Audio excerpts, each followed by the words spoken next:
Gözlə. Buyurun. Salam. Buyur. Salam. Nə salam hə? Hansı Allahın bir dəqiqə gözlə. Qardaşım. Allahın salamı deyirsən də yəqin, hə? Nə lazımdır? Yox, qalmadı. Allahın salamı qalmadı.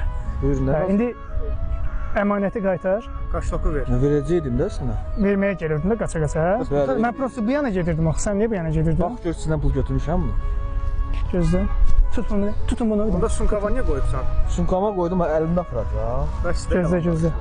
Hə, pulun hamısı yerindədir, amma götürməmişəm. Gör nə deyirəm sənə. Səndən. Bir dəqiqə xəbərin var, çəkilişdir.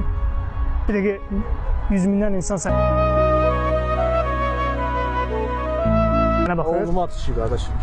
Olmadı ki, sənə demək lazımdır, bizə yox. Mən sənə gətirib verirdim. Nə deyirəm, pul götürməmişəm. Bu dünyada insan şərəfi ilə yaşamalıdır. Ondan bundan pul götürərək, bunun nəyinsə uğurlayaraq qabaq gedə bilməzsən. Hamd olsun Allaha ki, burada mən sənə onsuz da pul verəcəkdim. Sadəcə sən bu pulu belə oğurluqla yox, halal yolla alacaq idin. Başa düşdün? İndi sənə buradan bir dənə pul verəcəm. Tut bunu, tut bunu. Mən pulu götürdüm, sənə gətirib verirdim. Yəni sənə pul verəcəm. Sənə düşən pul. Sənə 20 qəpiyim vardı, onu ver. Deyəm dəqiqə. Yox, mən verəcəm bir nəsə. Mən pula ehtiyacım. O tərəf, bu tərəf baxıb bu tərəfə qaçırdın, ha? Bunu götür. Götür. Bunu indi qoy cibinə. Amma pullar olan yerə qoyma. Çünki bu sənin üçün xatirə qalsın baba. Sən də bunun kimi bir qəpiksən elə. Davay. Olmadı da. Get şuna məşğul.